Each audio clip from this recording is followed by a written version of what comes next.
What is going on, everybody? It's Brian from Brian Loves Bonsai, and today I am going to talk to us about soil. Soil is something that's talked about ad nauseum in bonsai, but why not talk about it a little bit more? It's one of the most important components of bonsai, and as you can see, I have a nice array of different bonsai soils on the table for us to discuss today.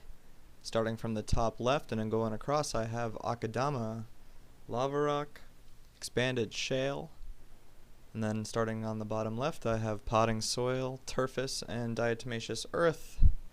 These are the soil components that I have laying around my house, and these are the ones that I'm going to talk about today. So without further ado, let's get started talking about Akadama. Akadama is the holy grail of bonsai soil. This is a Japanese fired clay, and it does a little bit of everything for your bonsai tree. It has a good exchange of water, it has a good exchange of nutrients and oxygen as well. This is a clay substance, so it's something that does break down. It's actually something that you could crush in between your fingertips, and so as you can see, I wrote that it breaks down medium to fast. Being a clay component, it does have a high nutrient and water exchange and holding capacity. The fact that it breaks down means that it has about a medium oxygen exchange. As it starts to break down, it's going to exchange less oxygen and have a higher water and nutrient carrying capacity as time goes on.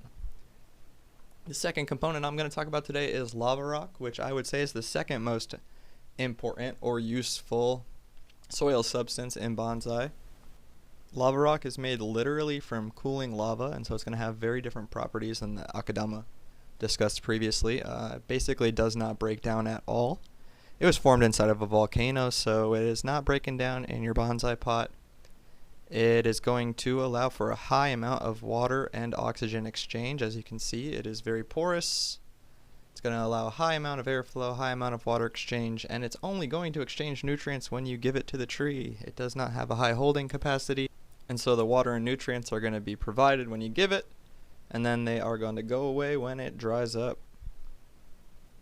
My third major component in my bonsai soil is this expanded shale. This is normally where somebody would include pumice in their bonsai soil. A lot of people have easy access to pumice, and I have not found that easy availability, but I do have this expanded shale soil perfector.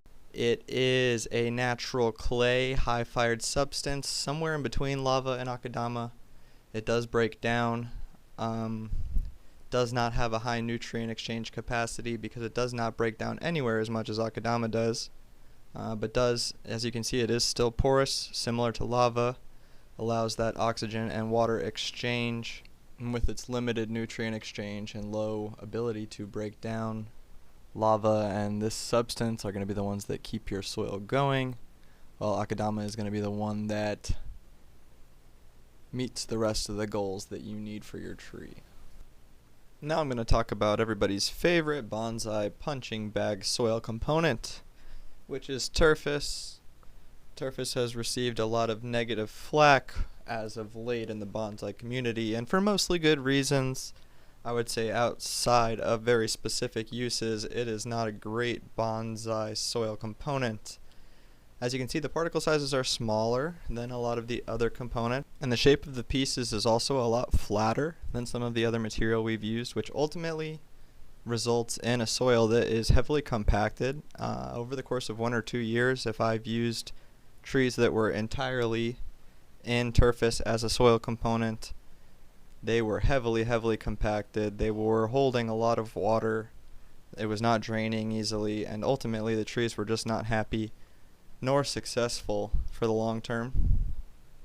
So if you're going to use Turfis, I use it in a very limited fashion, kind of as a quaternary soil component.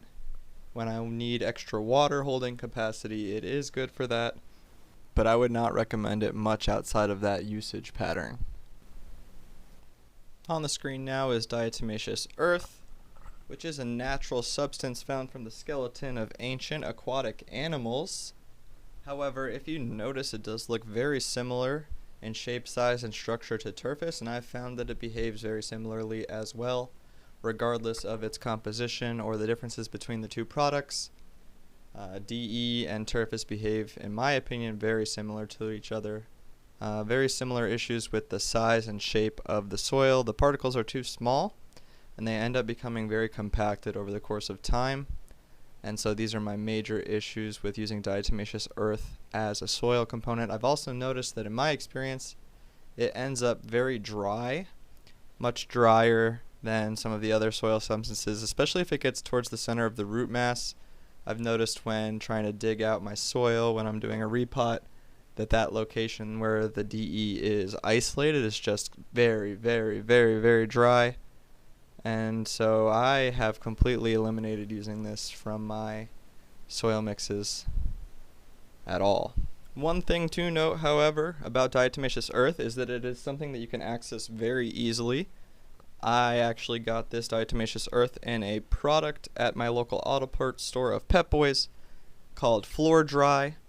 A lot of different Napa auto parts stores carry this type of diatomaceous earth used to pick up oil spills and things like that, but it actually makes a good soil component. So even though I don't use it, it's something that's cheap and easily available to most people. If you're in a bind, then that's a soil component that is easy to access for everyone. And last but not least, we have organic potting soil. Here I have organic potting soil mixed with perlite, which are both things that you could find at pretty much any home improvement store such as Home Depot or Lowe's. Mixing the two together can make an okay bonsai soil when you're in a pinch, but mostly organic soil is going to be a minor component that you add to the entire mix to increase that water exchange and nutrient exchange. Obviously, organic soil is going to hold too much water on its own, and so we need some of those other particles that we mentioned earlier to bring a complete and total balance to our soil as a whole. And so I'm going to show you my bonsai soil mix now, so we can take a look at everything together. So on the screen you can see my soil mix that I use. I buy all the components separately and mix them together myself. I have Akadama, lava, expanded shale, and Turfis. Again, Akadama has that pretty much perfect balance of everything: water, oxygen, nutrient exchange. The lava and the expanded shale are going to increase the airflow to the root system, which is something that our bonsai trees tend to greatly appreciate. The ratio is going to be a little bit different for everybody, but I am pretty much using a 1:1:1 ratio for mixing these soils together, which means 1 part Akadama, 1 part lava, 1 part expanded shale, and 1 part Turfis. One thing that I'm going to experiment with on my upcoming repots is that I'm going to replace that small Turfis component with some of the smaller particle-sized Akadama that I have bought that you can see in the Akadama section. I generally use the bigger soil particles, but I am going to do a mixture of both the large and small particles to kind of fill in the gaps, hold on to a little bit more water, again, in these hot Florida summers and need all the help we can get. So, if you have any questions, feel free to leave a comment. I hope you enjoyed the video, and I hope you found it a little bit informational. Have a wonderful night, everybody.